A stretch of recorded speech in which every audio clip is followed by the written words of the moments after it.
welcome back to the Podcast Digest. My name's Dan Lizette, and thank you very much for tuning in, folks. This is episode 63. Can you believe that? 63 episodes. I really don't know why, but increasingly week after week, there's something about that number that I'm quickly associating with just a little bit of pride. Maybe I shouldn't be, but a little bit of pride is coming in on that number. And I think the reason why is that I'm taking pride in sort of the consistency and longevity that I value, and I hope that you do too. In fact, those tenets, those philosophies are sort of some of the key themes of my show recommendation for this week. Several months ago, I stumbled across a show called The Distance. I've told you about it before here on the Podcast Digest in one of my recommendation episodes, and it sort of centralizes around long-running businesses. But interestingly, it often has a very human-centric story highlighted within each episode as well. And for this week, I'm honored to be joined by the host of The Distance, Wailin Wong. Wailin, welcome to the Podcast Digest. Thanks so much.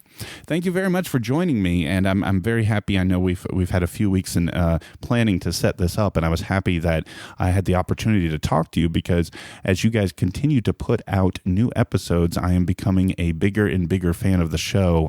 The most recent episode, as we record here with the Bales sisters, was absolutely awesome, and really thought that it was one of the best so far. But before we get into details with the show, I would like folks to kind of get to know a little bit about you. So, Wailin, tell folks who aren't familiar with you or the show a little bit about your background. Sure. So I'm a business journalist by background and remain a business journalist with what I'm doing with The Distance.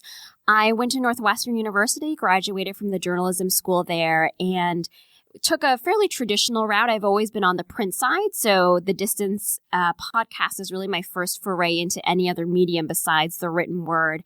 I started my career as a financial news reporter for Dow Jones Newswires, which is a real-time service, and I was first based with them in Buenos Aires, Argentina. Did that for 2.5 years, got transferred to the mothership in New York, wrote about Latin American economies and emerging market economies for another 1.5 years for them, and then took a new job with the Chicago Tribune. And I'm actually from the Chicago area, born and raised in the suburbs of Chicago. So I came back home to take a job covering tech and startups with the Chicago Tribune for their business desk. And that's actually how I got hooked up with Basecamp, which produces The Distance. And so that brings me to today.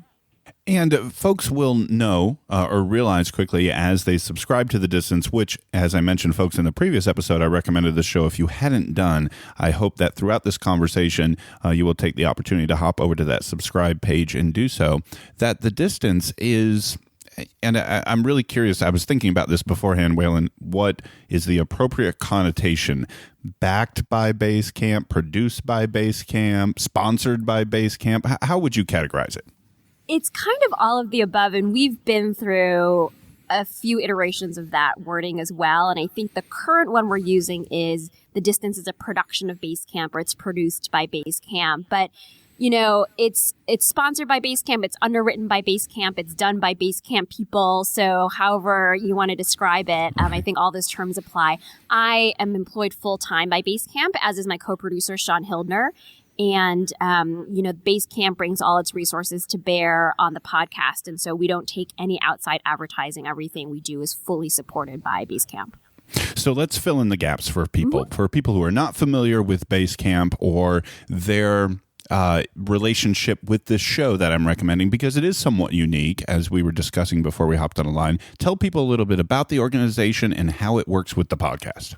So Basecamp is a software company based in Chicago. It's been around, I want to say since 1999. I should know that date off the top of my head. But, I think it's since the late 90s. The co-founders of Basecamp are Jason Fried and David Heinemeier Hansen, who are pretty well known in the tech and small business and web design worlds. They've co-authored business books together, one called Getting Real, one called Rework, which is probably their best known business book, and then one called Remote, which is all about remote working. David Heinemeier Hansen is the creator of Ruby on Rails, the software framework that's very well known.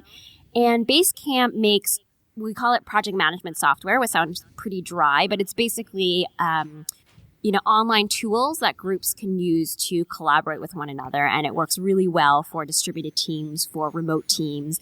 And we run the entire company on it.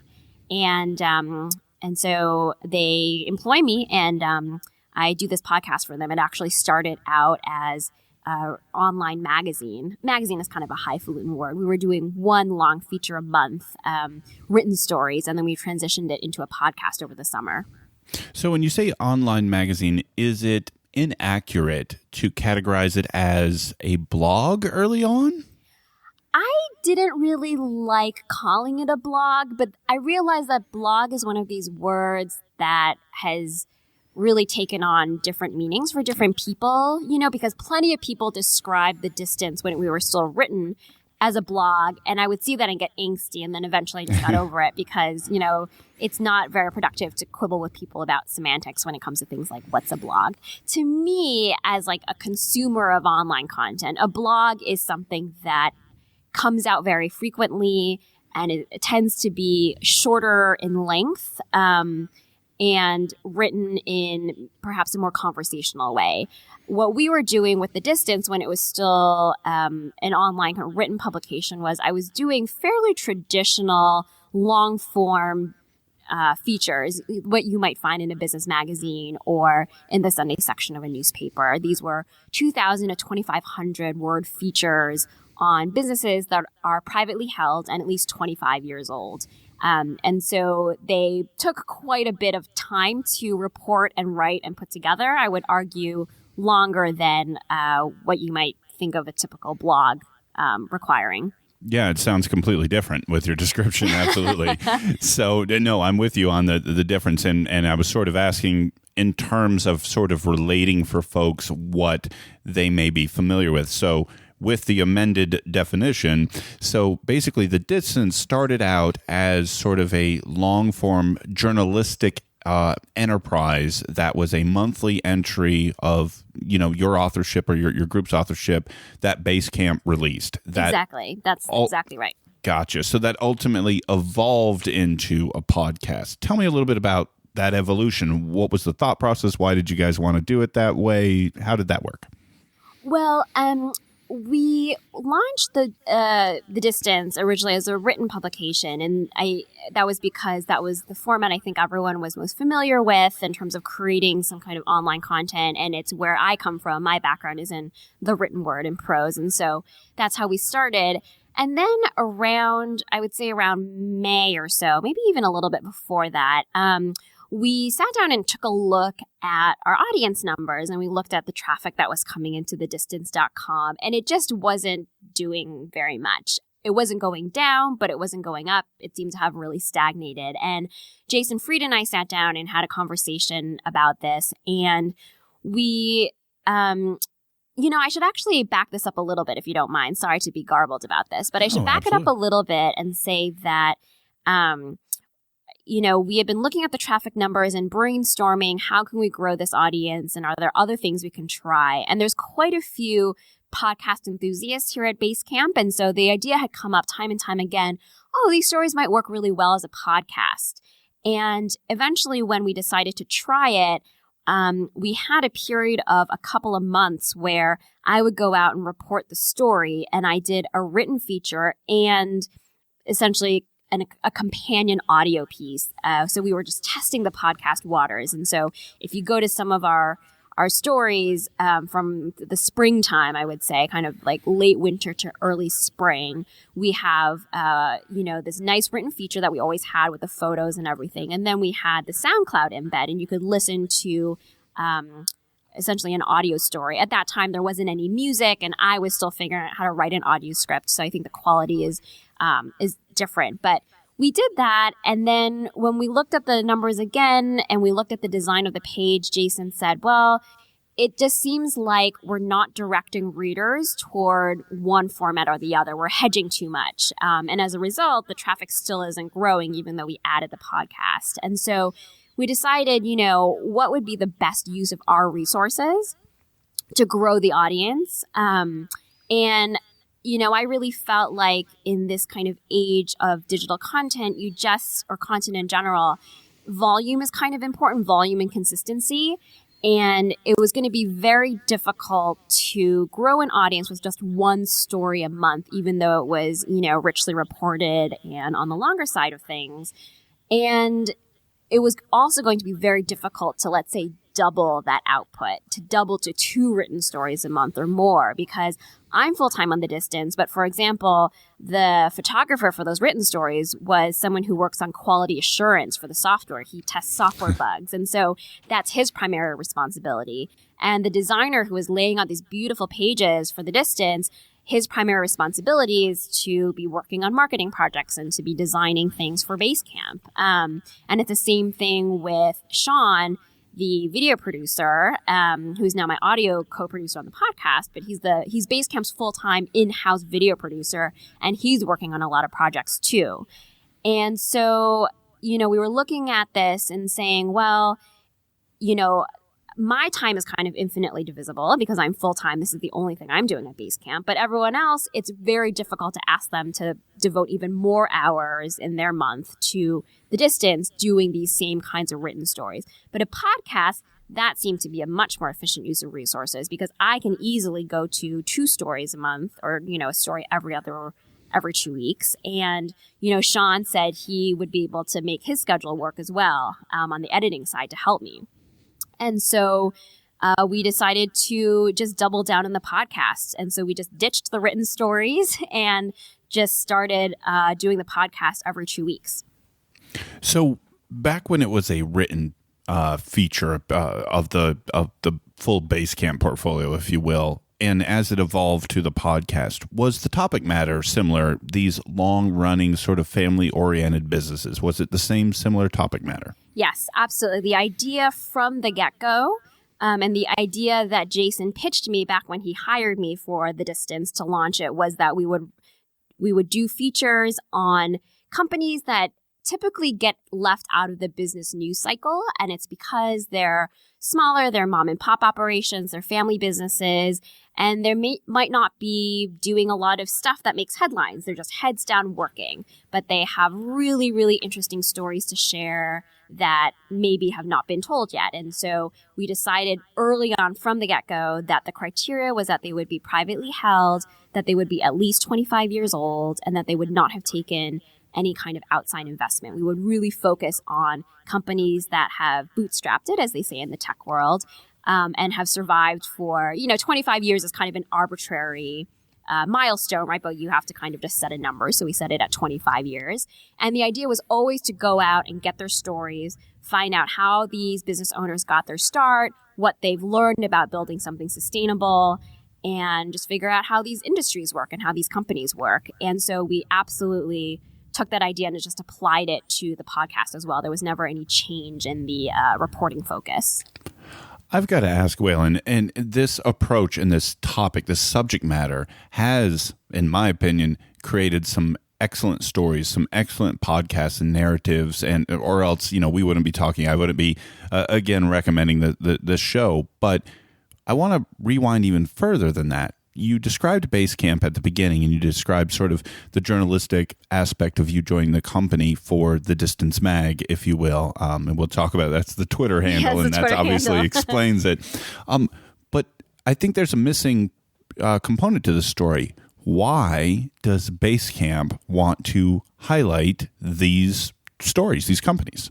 That's a great question. And the answer that I like to give, although it's more layered than this, but my kind of headline answer is that Jason and David just believe these stories should exist in the world, which just sounds so, utopian, like when, it's like, oh, yes, I get paid to do these stories because they believe they should exist. And yes, that's absolutely true. I think Jason was getting a little fatigued in terms of the stories he was reading in the business press, and he is in the tech world, the software world, so there's a particular kind of tech media bubble, that tends to produce the same kinds of stories about VC investment, about young CEOs, young founders, and a lot of hype.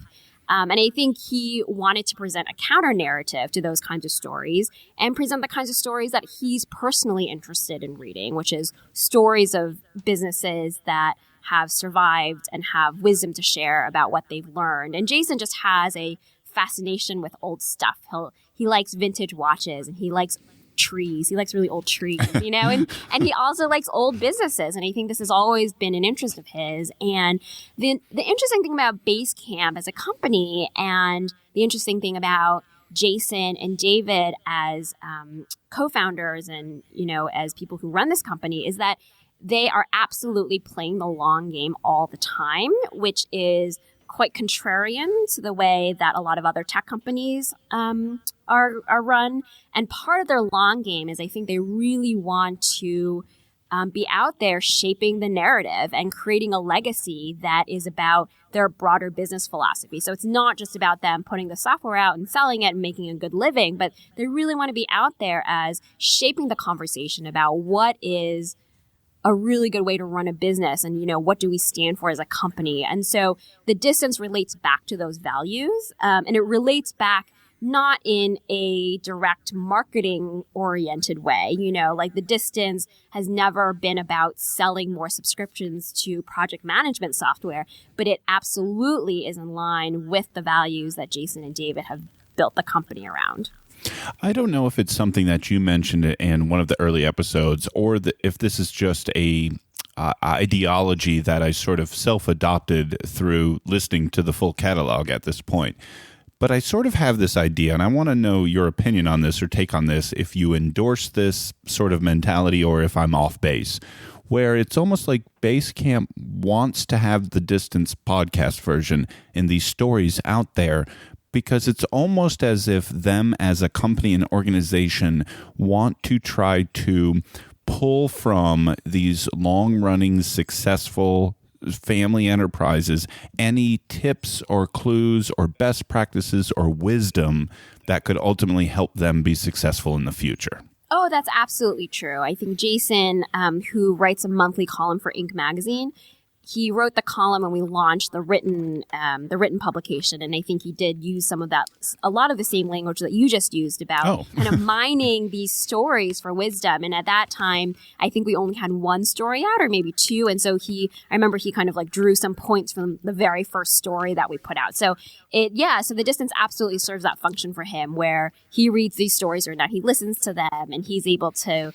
glean some nuggets of wisdom as well, and that serves him in his journey as a CEO and an entrepreneur. Excellent. I had not read that article, so I'm glad you guys are apparently very successful with the the projected takeaway that you hope the listener has, because that's what I've gotten so far. Okay, so we've told folks a little bit about what they will hear, what they will find when they listen to these episodes. I'm curious about how this all comes together. So you mentioned that you've got colleagues that assist you.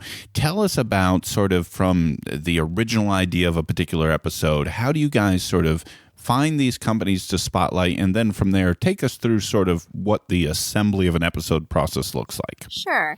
I think people are always surprised to hear how, I want to say almost arbitrary the story selection process is. It's really just me. So I get incoming emails and ideas from everywhere. I have business owners writing to me themselves. I have people who listen to The Distance or used to read The Distance emailing me and saying, oh, there's this cool shop in my neighborhood, or I was just on vacation and stopped into this restaurant and it's amazing, or, my uncle runs this business out in Texas. I get a lot of emails like that. I also am just kind of keeping my eyes open. Most of the stories, as you've noticed, they are set in Chicago because that's where I'm based. And so as I'm moving around the city and the suburbs, I'm always keeping my eyes peeled for stuff that interests me. And then sometimes I just think of something I want to do and I go do it. And this has been true of the written component and of the podcast. Sometimes I'll just get an idea like, oh, wouldn't it be interesting to do a story on this kind of industry? And then I'll just look around online and do some research and, find a company that might fit the bill and then get in touch with them to see if they're interested. And so that's kind of how the story selection process happens. And it's honestly just what I find kind of interesting to me. There's no committee. I don't run anything past Jason or David. It's really just me. I don't even run, this is like slightly embarrassing to say, but like I don't even run the ideas past Sean, my co-producer. Like I just tell him what we're doing and he's like, okay. So let me interrupt you for a quick second, Wailin, because I'm curious about that process and how you mentally process that. Is the autonomy freeing and empowering, or is it a pressure-filled decision to come up with something great? Oh, no, it's absolutely liberating. I feel like I have one of the best gigs in journalism right now, because this is kind of like every reporter's dream, is just to be left alone to do whatever stories they want, but to get the resources to report them well. At least that's kind of my dream. And so this has been really great. And honestly, this is not a job I would have been able to do, let's say, 5-6 years ago. I think I needed all of that experience in 10 plus years of business reporting before this to have the confidence to go out to find stories, to have that kind of sense of what's going to make a good story. Is there enough here to drive a narrative forward for the time and the space that we have? So I'm drawing on, a lot of kind of news judgment and story judgment that I think I've internalized over a decade of just being a reporter. And so, when I look at what stories I want to cover, I'm looking to get some variety and diversity in the types of businesses. So, for example, I'm trying not to do, 5 restaurants in a row or something, right. So I try to bounce around and do different industries. I like to do a mix of some consumer-facing industries and then some industries that are just toiling away in dusty little corners of the economy that you would never think about or even knew existed, like Bales, the one I just did. I had no idea there existed companies that would take metal parts and coat them in chrome and nickel and then send them back to their customers, and then these coated parts get plugged into like bigger machines. Like it's such a kind of obscure to me, right, part of the supply chain or whatever, that it's like, who knew this even existed?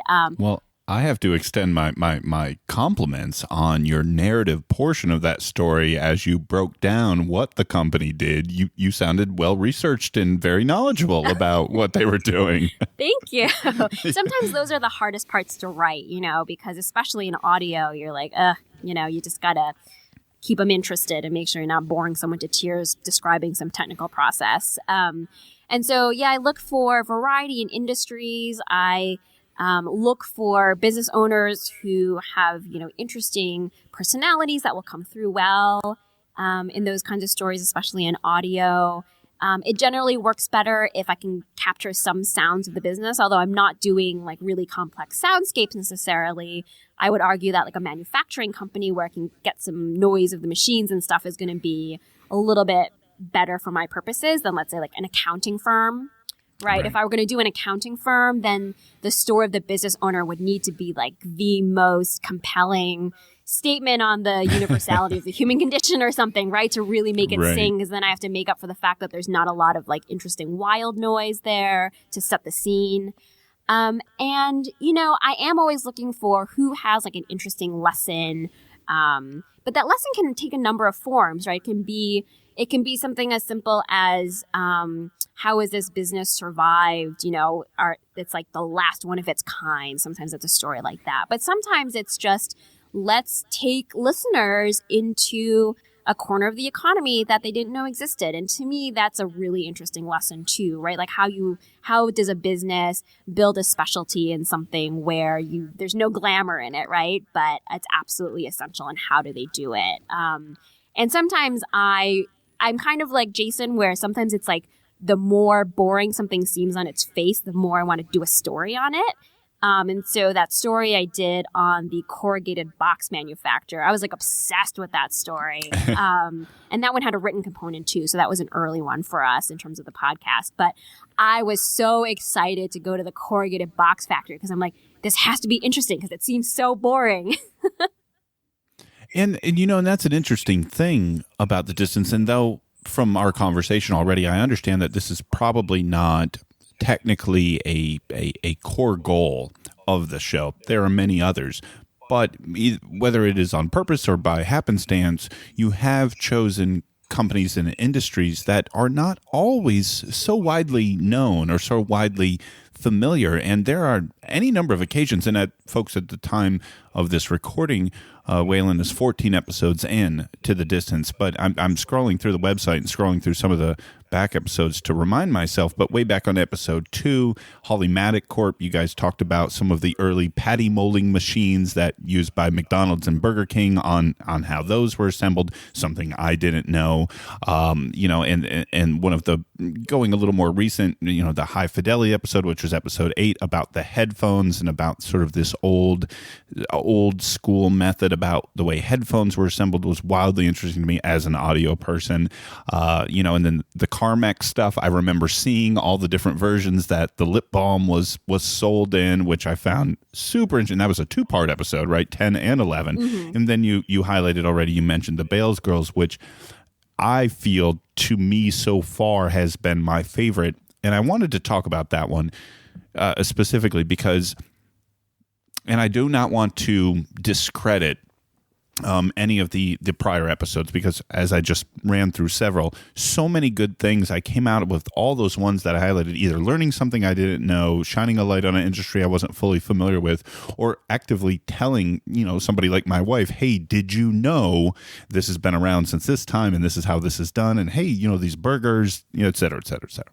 But with the Bales Girls, episode 14, it seemed to me that what you and your group that assembles these episodes, that you guys went further. You guys started to branch into other elements of storytelling when you went to sort of the father-daughter relationship and sort of how the employees took to the daughters now running the show at the business. And I don't want to give away everything on the episode, but it felt like you guys kind of stepped up the theme handling in that episode. Was that just me, the listener, or is there something sort of conscientious there about a larger context, or is it just me? It's not just you. I think that I have become more conscientious in finding the narrative nut of each story. And so that's going to take a different form with each one. And, coming from a print journalism background, especially newspaper reporters, we talk about the nut graph. So that's like, what is the nut of the story? What is the story actually about? And Alex Bloomberg of Gimlet, who everyone knows, yes. I took a class that he taught, like an online class about podcasting and narrative. This is when I was going to do a podcast, and I thought I better learn something about audio storytelling. And I might need to go to that class. And I purchased his class, and it was very good. And he did this exercise. He laid out this schematic, which I use all the time. And I'm actually an adjunct at Northwestern at my alma mater this quarter, and I'm teaching journalism, and I used this just in a class last week. But he has a schematic that is, my story is about X, and it's interesting because of Y. And then you kind of solve for that equation. And so for the distance, I'm always thinking about, okay, why is it interesting? I'm solving for that why. Because the X is always going to be like, well, I'm writing, my story's about this business, right? That's right. Straightforward. The why, it's interesting because of this reason. That's what takes the most work. And for the Bales Girls, what stood out from the story, what stood out from the reporting I did was that extremely personal story of father-daughter relationships and about interpersonal relationships. It was less about how does the business work, or it was less about how does one guide a metal coating manufacturer through the 21st century. Like, that was not the nut of the story. The nut was, what do you do when you are 27 and you're suddenly the CEO of your family business that you did not expect to be running so young? And in that case, there was just such a powerful personal narrative that, that dictated how I structure that story. And you're not going to get that for every story, and I suppose if I were doing let's say like a more This American Life approach to it, that right. would be what I was looking for in every single story. I'm not quite there yet. I think there's going to be, I want all the stories I do to have an emotional hook, to have emotional resonance, to be appealing to people who never thought they would be remotely interested in XYZ industry. But, it's always like, well, what's the narrative? What does the reporting bear out? And in some cases, it might be more business focused on just the nuts and bolts of how a business is run. And in other cases, it might be much more emotional. And I really enjoyed working on that Bale story. And I'd love to find even more stories like that. Yeah, and I want to be clear because I want to kind of make sure that the message I was sending is accurately received by you folks listening, because I do not mean to intonate in any way that previous episodes lacked necessarily what I'm referring to. In fact, I was thinking back as you were describing it, and there are other episodes that had a very similar approach. I mentioned earlier what was one of the episodes that, and I'm scrolling through the list now, but the one with the big organ in the factory. Yeah. Right? There was Pipe Dreams. Mm-hmm. Right? Yeah, same one, the 2-part episode, right? Mm-hmm. Yeah, and with the Carmex, there is a wonderful emotional narrative that runs through that 2-part episode as well. So it's not as if previous episodes sort of haven't had that string to pull on throughout the episode. It has been there in previous episodes as well. I think that there was just another level, another gear shifted into with episode 14, and completely understand the concept that not everyone is going to, not every episode is going to be able to have that existent in its inherent story. But when it does, I think you and the group you've got assembled there have really hit a stride in delivering on that theme, because like you said, the Bales Girls episode was just phenomenal. Thank you. That's such a huge compliment. Thank you so much. So let's talk about a few other things with the show. I'm curious, 14 episodes in now, as we've sort of fleshed out a little bit of the background and the production process, what's the listener reception and feedback been for you guys all along here? I think it's been pretty good. We actually spent the summer trying very hard to get to a certain internal target that Jason set for the podcast. So I should mention that right now the podcast is really just me and my co-producer, Sean Hildner, who is the in-house video producer for Basecamp. If you are a Basecamp user and you watch a help video, for example, on our site, or a marketing video, that's all Sean's work. And so it's Sean and me doing this together. And over the summer, we tried really hard to, hit a certain internal target, and we just tried a bunch of different things, and fortunately it worked. And so we've seen our audience tick up slowly but surely. It's been very encouraging.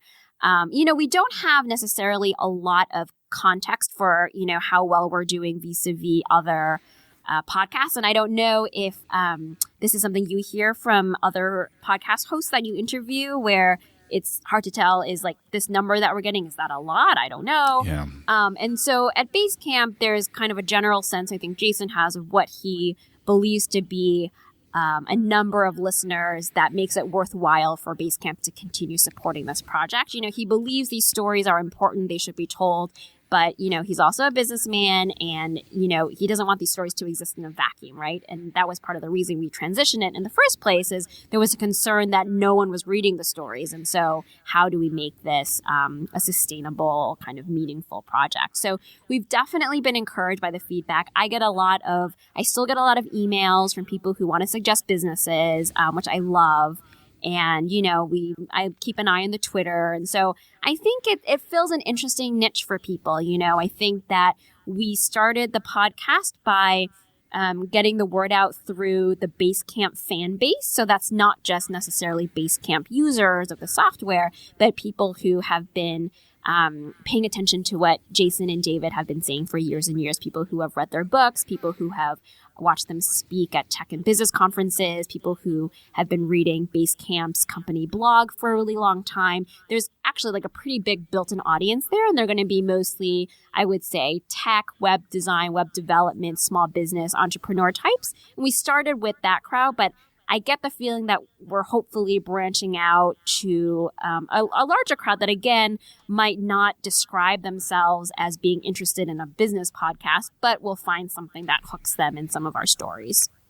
And I think that one of the things that's important to keep in mind here, you mentioned a little bit about, is this show resonating, and how successful, is this maybe in comparison to other shows, or more importantly, within the context of our goals. And you're right, a lot of people I've talked to have wondered that. I've wondered that myself. And the one thing that I think I keep coming back to is the most interesting thing about so many of these podcasts is it may, the real story, or the real story of the impactfulness of what you're putting out there, may not necessarily be in a number, but rather in the enthusiastic response and engagement within those who are listening. Because it could be a much more engaged, enthusiastic audience than, say, a radio show or even a television show, because those tend to be such passive enterprises, whereas podcasting tends to be such more an engaged audience. And I have a feeling that beyond, say, an initial episode sample, if somebody's subscribed and they're coming back week after week after week, there's clearly something there that is a level of engagement that you can't necessarily find elsewhere in other medium. It's too easy. Even on websites, you can subscribe to RSS or you could bookmark, which is obviously a manual process. But there's something about podcasts where it can just drop into your player and your little red badge moves up a number that a new episode's arrived, and then you hit play. That I think isn't necessarily there in other mediums, and I think it's creates that passionate audience. Do you guys have you guys sort of thought about those type of things in the same conversations? I'm sure you have. Oh, I have. I was just thinking about this, the very point you just made earlier this week when I was thinking about getting ready for this call, because I was thinking about how we did not change anything about the way we approach stories from written to podcast. But there's something about the audio format that has really just opened up something for us, where now it seems like there's a lot of momentum behind it, that we're finally growing the audience in a good way, and that it just seems like the podcast, or at least audio, was the format that these stories needed all along. And I was just almost tossing and turning in bed trying to think about, why is that the case? Why is it that these stories work so much better in an audio format? And I'm not sure I have a good answer. I think the intimacy you described, that everyone talks about podcasting being, or audio being, such an intimate format, I think that has something to do with it. I think there's also something to do with how, if you look at the podcasting landscape, it's this incredibly long tail, and you just have podcast for every little specialty topic that might only be of interest to a particular subculture, but that's somehow enough, maybe because the engagement is so high. And I don't know if it's because on the written side, there's just this whole explosion of stuff out there where for some reason, people wouldn't come back to our website, but they will come back to our podcast, even though we're doing the same kinds of stories. So I've been really thinking about those issues a lot. I'm not sure if I'm articulating them well, but there is something about podcasting somehow rewarding a very specialized focus that does not seem to translate to the written word necessarily. Oh, I completely agree. And I think the Bales Girls episode 14, is the perfect example, right? When you hear the daughters who lost their father talk about that experience and what it meant to their lives to have to take over this, or the stories of when they were a kid and they used to ride their bikes around the parking lot, or the employee who had been there 30, 40 years who remembers them when they were little girls and how it's a little bit different now that they're his boss. And just hearing the intonation in their speech, the tone of voice that they use, and the authenticity that's behind that, I'm sure there are a lot of great writers, but it's really difficult to bring that through, any version of a written word that, would trump what you could get through the audio. And I think that's what makes it so rich and so compelling to listen to. Oh, definitely. And as someone who's just interested in reporting and journalism and storytelling and narrative, I really love thinking about these issues, thinking about formats and the strengths of various formats and how, you can kind of play to each format's kind of particular advantages. And I'm glad we kind of wound back around to this topic, because I'd made a note a little bit ago on something I wanted to ask you, and I was hoping I could fit it in, and it fits right here. Several weeks back, I talked with Megan Tan of Millennial, who had originally gone to school for sort of more of a photojournalism type approach, and ended up obviously creating her excellent show Millennial as a podcast. And I was asking her about sort of the transition from the one sort of career aspiration into what it is now. And you have something similar in the sense that you were brought on with Basecamp for Distance Mag and sort of more of the long form written pieces. And now it has evolved into a podcast. Any fear or trepidation or transitional anxiety between the written word and the audio approach? Oh, I'm 100% anxiety all the time. And I think it's easy for me also to feel kind of like an imposter because I don't come from an audio background. And I mean, I still don't feel totally comfortable with the equipment. I still feel like I look like I'm like impersonating an audio reporter. And I've had to also reorient the way I do interviews because certainly having that equipment changes the dynamic between reporter and source, reporter and subject. I really had to learn some new tricks and adapt my methodologies and my reporting in my in-person interviews, to the format. And you can probably get the sense I'm pretty chatty. And I realized like especially in some of my early tape that I'm like saying, oh, that's so interesting. And like talking right over the person, which is fine kind of in print because I can still get a clean quote to use in prose. But then when I go to try to, when Sean's going to try to cut the tape and I'm just blabbing over the person, then that's, we can't use it, So I've had a lot of certainly anxiety and a learning curve in just figuring out how to be an audio reporter and get good tape. So in this learning, in this evolution, do you feel that there has been at least for yourself, a personal satisfaction increase as these 14 episodes to date have gone on? Have you seen that progression? Oh, absolutely. I think I'm learning something with each episode, even if it's something as simple as, this time I remembered to get the ambient noise that Sean asked me for. And, he's been so nice about it, but it's, it's like when I keep coming back being like, I forgot to get the room noise. It's like, why? Why did you forget to get the room noise?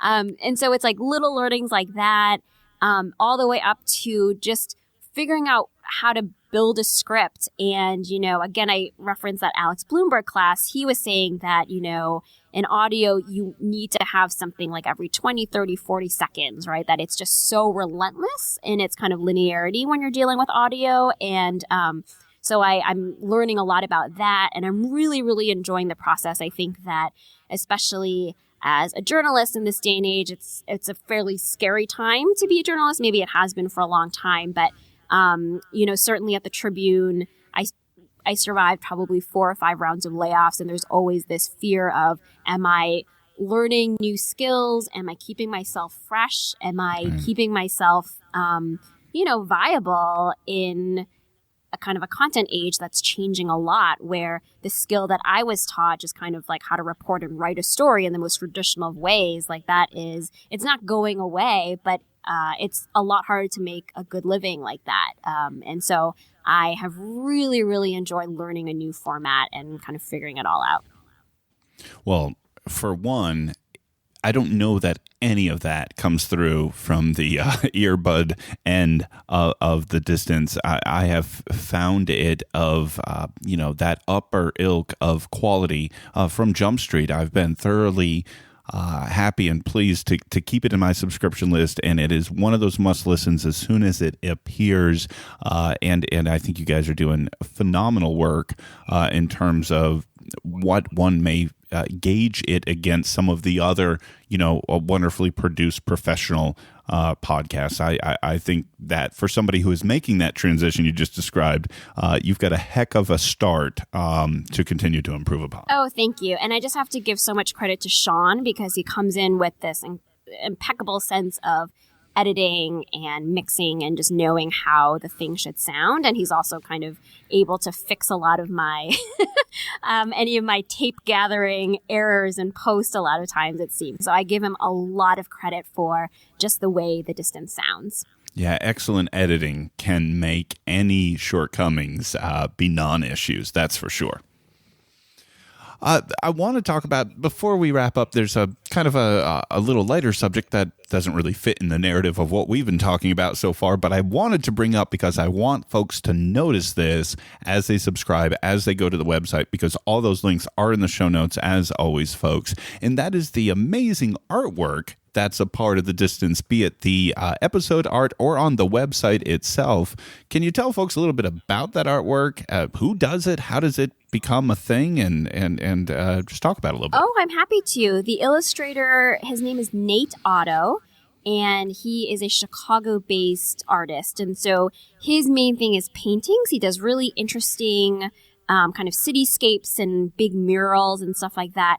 And he and Jason Fried actually go back, I think, all the way to high school. They've been friends for a long time. And so Nate is a longtime friend of Basecamp. And if you go to the Basecamp website, you can find a lot of Nate's work there as well, because Basecamp has this little mascot. And so Nate draws that. And so you see his work throughout the Basecamp site. And so when we launched The Distance way back when it was the written online publication, he came on board immediately, and what we decided was he would draw the business, so like the facade of the business, and that he would also come up with a conceptual illustration that would kind of go at the top. This is when we had the written stories. Now that we're doing the podcast, he's just doing the building facade, but he is on contract with Basecamp, and it's a very, very easy process. I just go, and when I do my interviews, I snap some photos of the facade just on my iPhone, and then I get those to Nate, and then I'm trying to remember what he uses to draw them. He uses these markers, because people ask me about this, and I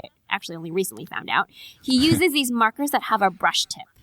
And they're just lovely. They're really lovely, and they have this old-fashioned quality to them that I think fits really well with the ethos of The Distance. He is also the one who came up with the Distance logo that you'll see, in your podcast player. And so yeah, that's all Nate's work. He does really, really lovely work, and I get a lot of compliments. On him, and I think they really kind of bump up our podcast to kind of this other level with these custom illustrations. Yeah, and I'm going to use a cliched statement to describe it, but I'm sitting here thinking about it, and I cannot think of another one, but it is a elegant simplicity. I mean, at first glance, it may seem like simple artwork, but when you really look at it and take a few moments to sort of look at all that's involved, there's an elegance and, like you said, sort of an old-timey feel to it that is just pure and just happy to look at. I really enjoyed it, and it stood out to me. I always do pay attention to artwork. I've talked about it in many other episodes for other shows, but there is something about it creates a theme for the show that I think is wonderful. And my compliments to the artist on this one, because I think it's great work. Yep, I think so too. I love them. I love seeing what he comes up with every couple of weeks. Yeah, and anywhere Basecamp can utilize his skills and talents, throughout the organization, website, podcast, what have you, I think is, to their benefit, because he is wonderfully talented, that's for sure. Wailin, I would like to give you as much time as you like to tell people where they can find this excellent show that we've been talking about so much that I really, really encourage you folks to check out. It is not a businessy show. I promise you, this is simply the structure and the framework through which these wonderful stories are told. And I think anyone from any background would thoroughly enjoy what Wailin and Sean have put together from Basecamp. And Wailin, tell them where they can find it. Sure. So our website is thedistance.com. That's pretty easy to find. The podcast, you can find it on iTunes or the podcatcher app of your choice. On Twitter, we're at Distance Mag. That's Distance MAG. So that's a throwback to when we were a sort of magazine. Even then, it was like, are we really a magazine? One story a month. But anyway, at Distance Mag. I am at Velocity Wong. That's my Twitter handle. Sean is at S Hildner. So that's SHILDNER. And again, our illustrator is Nate Otto. And so I think those are all the places you can find us for now. Perfect. And folks, as I mention all the time, they will have all those links in the show notes. And Wailin, one more question just before we go. Where did the velocity piece of your Twitter handle come from? I just think there's a story there. This story is going to be incredibly disappointing to you. But oh, no. It was back when I was reporting about tech for the Tribune, and Twitter started to bubble up as a thing. And I remember for some reason being very reluctant to write about it. It seemed so hyped up, and I just was very reluctant to do it.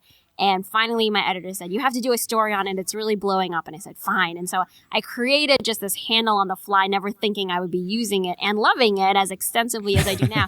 And so basically, Velocity Wong is what my name would be if I were a superhero, because I would have roller skates for feet. No, that's perfect story. What are you talking about? I think that's one of the greatest handle stories I've heard. Oh my I goodness. think that's Thank excellent. you. No, that's awesome. I had to ask, Of course. since we had this chance to talk, and folks who will be following you from this conversation may be wondering the same thing as they click on that link in the show notes. So I figured we could let them know the backstory, because I figured there was one. Roller skates for feet. Exactly. Good enough for me. Well, Wailin, thank you very much for taking the time to join me. I really appreciate it. It's been great to talk to you. Same here. Thanks so much. And folks, if you enjoyed this week's episode of the Podcast Digest, just a couple seconds for a review in iTunes or Stitcher would be greatly appreciated. Let me know what you think about this episode or any other. Follow the show at Pod Digest on Twitter. Search for the Podcast Digest on Facebook. All that fun stuff that you're about to hear the lady at the end tell you all about. Folks, until next week, my name is Dan Lizette for the Podcast Digest, and I'll talk to you soon. Thank you for listening to the Podcast Digest. You can follow the show on Twitter at Pod Digest. Like the show on Facebook at facebook.com/The Podcast Digest. Email the show feedback at thepodcastdigest@gmail.com. And you can find all the previous episodes and exclusive blog entries at the show's website, thepodcastdigest.info.